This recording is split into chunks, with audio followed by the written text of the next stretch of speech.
¿Es el cuerpo nuestro primer espacio? En el libro de Peter Brook, Más allá del espacio vacío, el capítulo de El espacio como herramienta habla de usar más que el espacio como teoría que podríamos adaptar a las necesidades de la obra, habla de que este espacio es una herramienta más en la obra. Es decir, queremos comenzar esta exposición planteando la pregunta de si hablamos del espacio como una herramienta, también sería el cuerpo del actor o de la actriz nuestro primer espacio. Es decir, es el cuerpo donde comienza la primera indagación de los actores y actrices. Según lo que descubran en su cuerpo, es que van apropiándose de su espacio corporal, por lo que al modificar ciertas posturas, aprender a respirar, tener conciencia de la dirección de la mirada, conciencia del mundo interior y exterior, es que se va usando el cuerpo como una herramienta según las intenciones que se quiera lograr.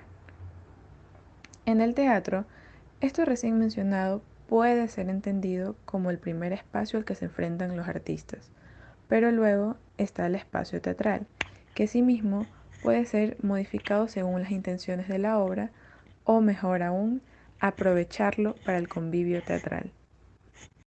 Para la conexión íntima e intercambio de energías que se produce en el convivio, es necesario un espacio que permita la cercanía entre el público y los artistas. Si esta conexión no se da, todo lo que podríamos decir sobre el teatro en teoría quedaría invalidado. Entonces, lo que se debe hacer es zanjar esa distancia, y una de las formas de hacerlos es crear proximidad con el público acomodándolos de una forma que estén Pero juntos. ojo, mucha comodidad puede debilitar la experiencia que se está dando, porque si el público está muy cómodo, ya sea por los asientos del lugar o las paredes, le quita la curiosidad y el sentirse interesado por lo que está observando. Además, ocurre que si queremos provocar una nueva reacción sea mucho más complejo. Si se quiere causar otro tipo de energía, tendría el actor prácticamente que gritar o realizar movimientos corporales de alta energía para proporcionar una nueva reacción en el público. Por eso las acciones deben ser permanentemente dinámicas. La voz, la cercanía, la acústica del sitio, junto a la vivencia del espectador, se arma un convivio teatral. Ejemplo, si el lugar es pequeño, la voz se escucharía mejor y el convivio sería mucho más dinámico y espontáneo. Pero, ¿qué pasa si el lugar es mucho más grande? El actor hablaría mucho más pausado mientras la voz se desplaza por todo el lugar. Esto también se debe a los materiales de la construcción, si es de cielo raso, cemento o a base de piedras. Por ejemplo, el cielo raso puede quitarle vida a las palabras y hace que el sonido se esterilice, pero el cemento o piedra puede ayudar porque causa vibración en las paredes cuando se habla. Otro punto sería el desplazamiento corporal que el espacio le pueda brindar al actor. Si está en una sala de teatro, este desplazamiento se puede limitar dependiendo de lo grande o pequeño que sea el lugar. Pero de todas maneras, en ciertas ocasiones el actor tiene la oportunidad de salir del escenario y caminar entre las butacas de los espectadores y esto generaría una interacción más cercana con el público. Ahora, por ejemplo, si el espacio está al aire libre, el actor se puede topar con otras dificultades. El desplazamiento se puede ver afectado por las personas que transcurren por el lugar. Incluso mantener la concentración va a ser complejo por todas las distracciones y sonidos cotidianos que el actor se encuentra expuesto. ¿Cómo afecta las dimensiones del espacio para la cercanía entre espectadores y artistas? Esto depende de la ubicación de las personas, ya que al estar distantes no se puede generar una experiencia íntima, esa conexión necesaria para que ocurra el convivio. Un teatro donde no hay encuentro es un espacio muerto. Un ejemplo donde se aprovecha las dimensiones del espacio sería con el teatro en pisos de departamentos. Aquí se crea una dinámica en la cual los espectadores pasan de estar sentados en una habitación a pararse para ir a otra parte del departamento y seguir las obras que están aconteciendo sucesivamente.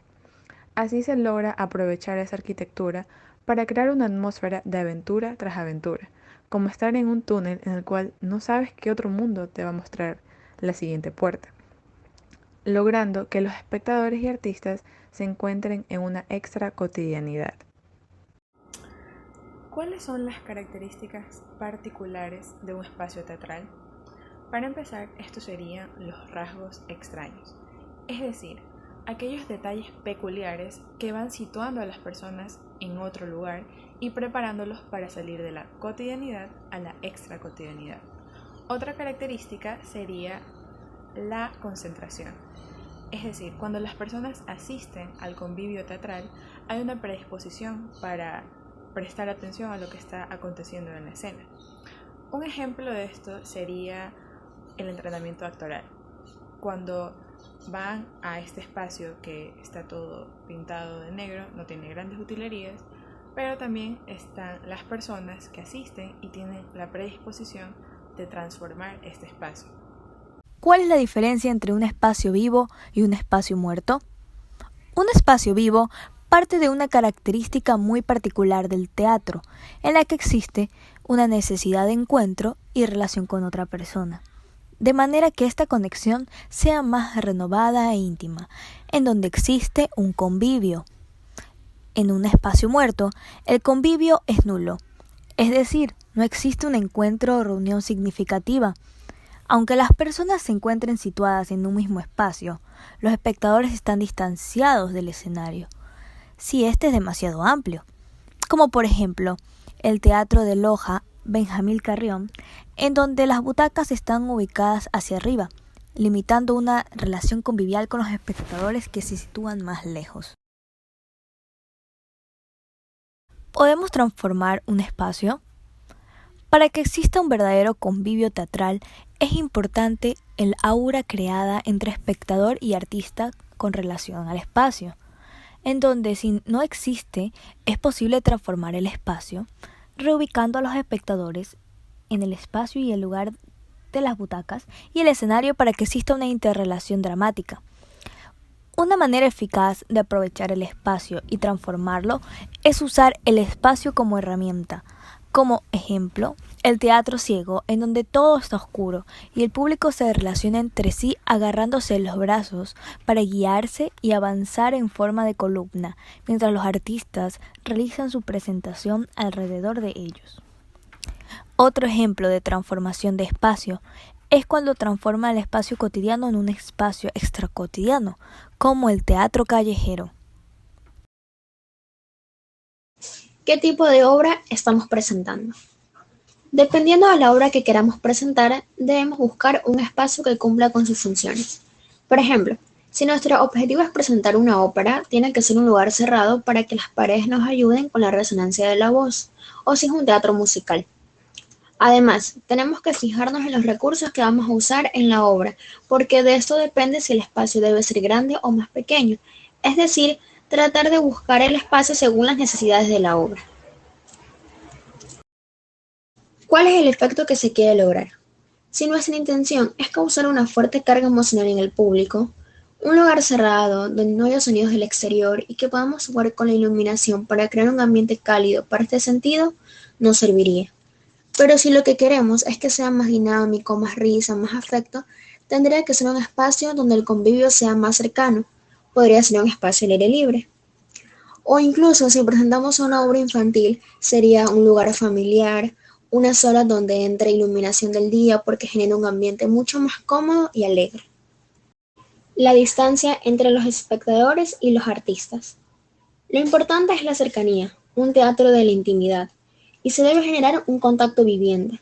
Entonces, si esta distancia es pequeña, hay un contacto fuerte, pero si el público está muy lejos de los actores, este contacto no se da con la misma intensidad. Duración.